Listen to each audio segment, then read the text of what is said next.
Now, with COP26 just a few days away, it will be hard to reduce carbon emissions without these companies, as we've been saying, to actually step up. Now, according to a study from the Climate Accountability Institute, more than a third of the world's emissions can be traced to just 20 oil companies. Now, the 4 companies appearing today are all in the top 10. Together, they make up more than 11% of all carbon emissions.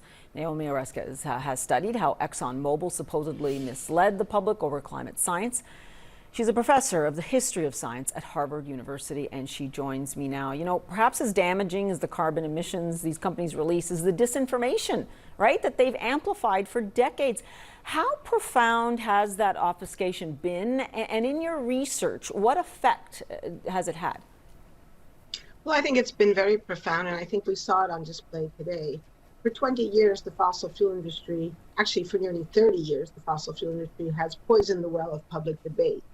And they've polarized discussions about science, so something which should be a matter of fact, where we could have honest disagreements about policy, but agree about the facts.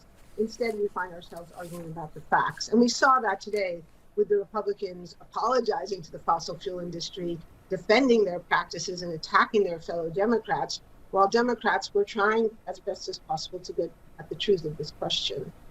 And again, that goes to the politicization of an issue which affects us all profoundly. Now, you know, it was interesting, in your research, you argue that all of this mimics the strategy of tobacco companies, right? In that they shift, I want to say, responsibility away from corporations, you say, which knowingly sold a deadly product while denying its harms onto consumers.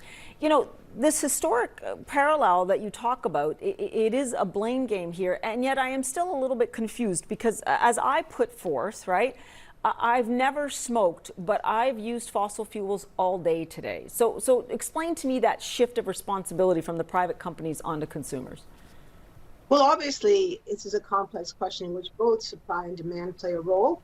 But the fossil fuel industry wants us to think that they're just supplying a product that we are insisting on having. And so they always use the word energy, energy, energy. And we heard that many times today, we need energy.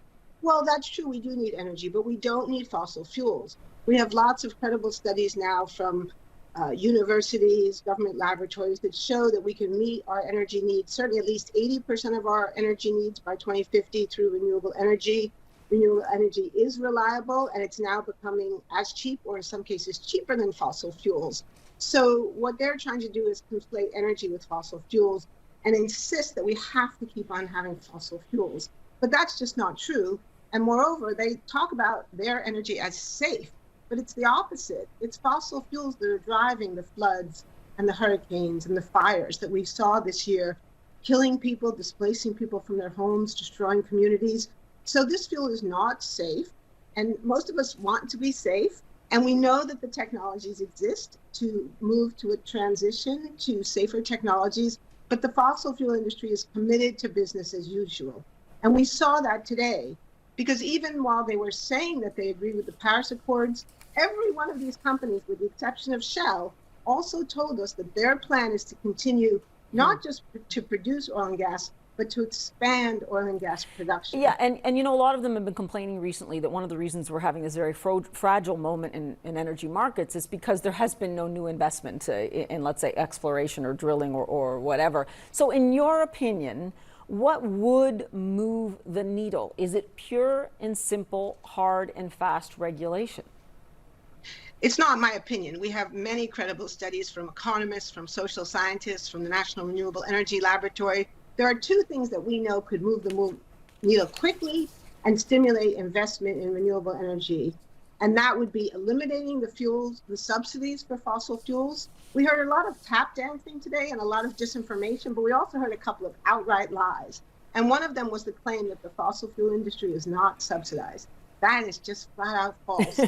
Direct subsidies to the fossil fuel industry just in the United States alone have been conservatively estimated at about 20 billion. Around the globe, about 650 billion. And that's not my opinion, that comes from the International Monetary Fund.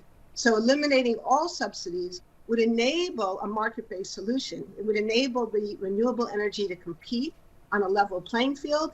And then the second thing would be to put a price on carbon so that the consumer would pay the true cost of fossil fuel and not this artificially low cost that we have been paying for the last 40 years. Yeah, I will point out that your research in terms of the disinformation was not just qualitative, it was quantitative research, and that's why it was so startling to see that. And yet, as I said, COP26 just getting underway.